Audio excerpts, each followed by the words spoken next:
नमस्कार किसान दोस्तों, मैं हरदीप सिंह गऊगू से स्वागत करता हूं अपने YouTube चैनल पे।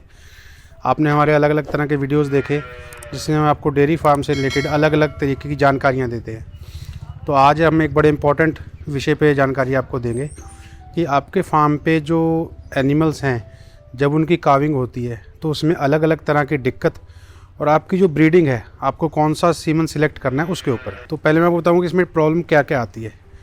बहुत बार होता है कि जब फर्स्ट बार की बछड़ी बच्चा देती है तो बच्चा बड़ा होता है साइज़ में, और काविंग के टाइम उसको बहुत दिक्कत आती है। कई बार पशु की मौत भी हो जाती है काविंग डिलीवरी के टाइम। फिर उसके बाद आरओपी में प्रॉब्लम्स आती हैं। उसके अलावा जो दूसरी दिक्कत है कि हम ये कहते हैं कि गाय ठहरती नहीं है, उसकी प्रॉब्लम का सोल्यूशन आपको आज बताएंगे कि सीमन से उसको कैसे हेल्प किया जा सकता है। तीसरी बात, कई किसान भाइयों के फार्म पे ये होता है कि फ़ैट और एसएनएफ कम आता है। कई डेयरी फार्म वाले भाइयों के पास गायें जो हैं उनके स्ट्रक्चर पतले रहते हैं, लातें टेढ़ी रहती हैं।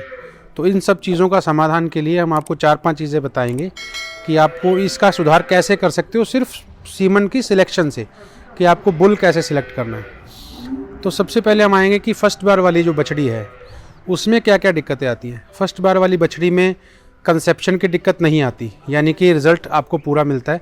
अगर आपको सेक्स सीमन लगाना है तो कोशिश कीजिए वो ज़्यादातर फर्स्ट बार की बछड़ी में लगे, क्योंकि उसमें क्या है कि महंगा होता है और दूसरे तीसरे चौथे वाली में थोड़ी प्रॉब्लम होती है, कंसेप्शन रेट कम होता है। इसमें कंसेप्शन रेट में किसान भाइयों को बता दूं कि आपने अगर 10 टीके भरे तो उसमें से कितनी गायें जो हैं वो प्रेग्नेंट रुकेंगी, उसको हम कंसेप्शन रेट बोलते हैं। यानी कि एक नॉर्मल भाषा में बोलें कि अगर आपने टीका भरा तो उस गाय के रुकने के या प्रेग्नेंट होने के चांस कितने हैं, उसको कंसेप्शन बोलते हैं। तो फर्स्ट बार वाली बछड़ियों में आपको बुल जो सिलेक्ट करना है वो छोटे साइज़ का बुल सिलेक्ट करना है, कि जिसका साइज़ बहुत बड़ा ना हो।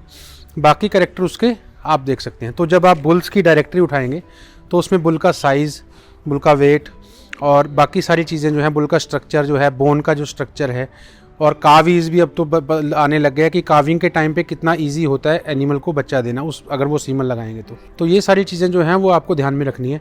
तो फर्स्ट बार की एनिमल में हम आपको ये रिकमेंड करेंगे कि आप वो बुल सिलेक्ट करें जो जिसका साइज़ छोटा हो, ताकि काविंग के टाइम पे होने वाली जो दिक्कतें हैं वो कम की जा सके। और जो किसान भाई क्रॉस ब्रीडिंग एनिमल करते हैं, कई फार्म हमने देखा है कि एचएफ और जर्सी का क्रॉस जो है वो हम किसान भाई तैयार कर रहे हैं, जिससे कि फैट एसएनएफ ज़्यादा आता है। तो आप कोशिश कर सकते हैं कि फर्स्ट बार वाली सारी बछड़ियाँ, उसमें आप सब में जर्सी का सीमन भी लगा सकते हैं, ये भी एक ऑप्शन है। और अगर एचएफ का लगा रहे हैं तो एचएफ का बुल का साइज़ बहुत बड़ा ना हो। तो ये तो फर्स्ट बार वाली बछड़ी में होगा कि आपको कौन सा बुल सिलेक्ट करना है अपने फार्म में पहली बार वाली बछड़ी में लगाने के लिए। उसके बाद दूसरे तीसरे जो लैक्टेशन की जो गायें होती हैं उसमें कंसेप्शन की बहुत ज़्यादा प्रॉब्लम नहीं होती, पर उसमें ये होता है कि आपको एनिमल से दूध ज़्यादा चाहिए। तो अगर आपको ज़्यादा दूध वाले बच्चे चाहिए और बड़े बच्चे चाहिए तो आप उसमें जो है वो जो जिस बुल का जो है बच्चे का दूध सबसे ज़्यादा है, जिसका स्ट्रक्चर बड़ा है, आप वैसे जो बुल हैं वो सिलेक्ट कर सकते हैं अपने फार्म में ओवरऑल प्रोडक्शन को बढ़ाने के लिए। तो दूसरे तीसरे लैक्टेशन में आप ये चीज़ें ट्राई कर सकते हैं। उसके बाद जब चौथा, पाँचवा, छठा, सातवां जो अपना लैक्टेशन होती है गाय की, उसमें क्या होता है कि जब गाय 2-3 बार बच्चा दे देती है तो किसी एक आध बार आरओपी का केस होता है, या उसके अंदर से हॉर्न्स डैमेज हो जाते हैं, अंदर से ओवरी में कोई प्रॉब्लम होती है। तो इसको करते करते हार्मोन्स की कई बार इशू होता है, तो कंसेप्शन रेट कम हो जाता है। तो जब कंसेप्शन रेट कम हो जाता है तो हमें वो बुल सेलेक्ट करना है जिसका कंसेप्शन रेट ज़्यादा है, ताकि जिसकी अगर आप 100 शॉट लगाएंगे तो उसमें 70-80% कंसेप्शन रेट हो, ताकि अगर गाय में कुछ कमी है कंसेप्शन वाइज तो बुल हम वैसा सिलेक्ट कर लेंगे जिसकी कंसेप्शन रेट ज़्यादा हो, ताकि वो गाय की कमी हम बुल के सीमन के कंसेप्शन रेट से उसको एवरेज ला सके। तो उसके बाद वाले लैक्टेशन में आपको क्या करना है, आपको वो बुल सिलेक्ट करना है। इसके साथ साथ किसी फार्म पे पर्टिकुलरली अगर आपका ब्रीड जो है एनिमल्स की वो क्रॉस ब्रीड है तो फिर आपको प्योर ब्रीड सीमन पे जाना है। ये सारी चीज़ों का तो ध्यान रखना ही है।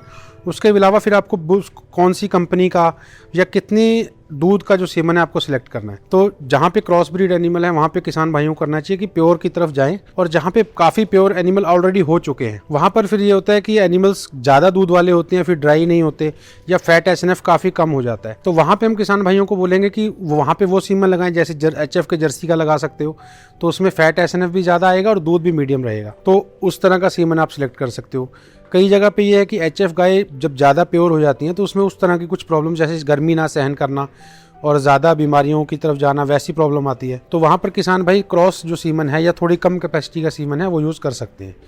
तो इन सब चीज़ों का ध्यान रख के किसान भाई एक डायरेक्टरी बना सकते हैं कि जब भी आपको सीमन ख़रीदना है तो आपको अपने फार्म के जो एनिमल्स हैं उनकी कैटेगरीज बना लेनी है, अलग अलग श्रेणियाँ बना लेनी है कि मेरे पास इतनी बछड़ियाँ हैं, पहली बार वाली इतनी बछड़ियाँ हैं तो उसके हिसाब से मैं उतना सीमन लूँ, दूसरे तीसरे वाले में इतनी है, उस हिसाब से उस कैटेगरी का सीमन लिया जाए, और 5वें 6ठे 7वें 8वें वाली अलग है। तो जब आप सीमन अलग अलग लेंगे, अलग अलग रखेंगे, तो जो आपके वेटनेरियन हैं, जो आप यही करेंगे आपके फार्म पे आके, उनको आप पहले से बता के रख सकते हैं कि इस टैग नंबर वाली गाय को आपको ये सीमन ही लगाना है। तो इन सब चीज़ों का ध्यान रखते हुए आप अपने फार्म की ब्रीडिंग को भी सुधार सकते हैं और अपने फार्म की ओवरऑल प्रोडक्शन भी सुधार सकते हैं, और ओवरऑल जो हेल्थ और एनिमल का जो साइज़ है और जो कैरेक्टर्स हैं वो सारे भी आप सुधार सकते हो। तो ये जानकारी आपको कैसी लगी हमें कमेंट्स में ज़रूर बताइए। अभी तक आपने हमारा चैनल सब्सक्राइब नहीं किया तो सब्सक्राइब कर लें, बेल आइकन दबा दें, लाइक और शेयर करना ना भूलें। आगे आने वाले एपिसोड्स में आपको इसी तरह की अलग अलग जानकारी देंगे जो कि उम्मीद है कि आपके लिए काफ़ी यूज़फुल साबित होगी। धन्यवाद।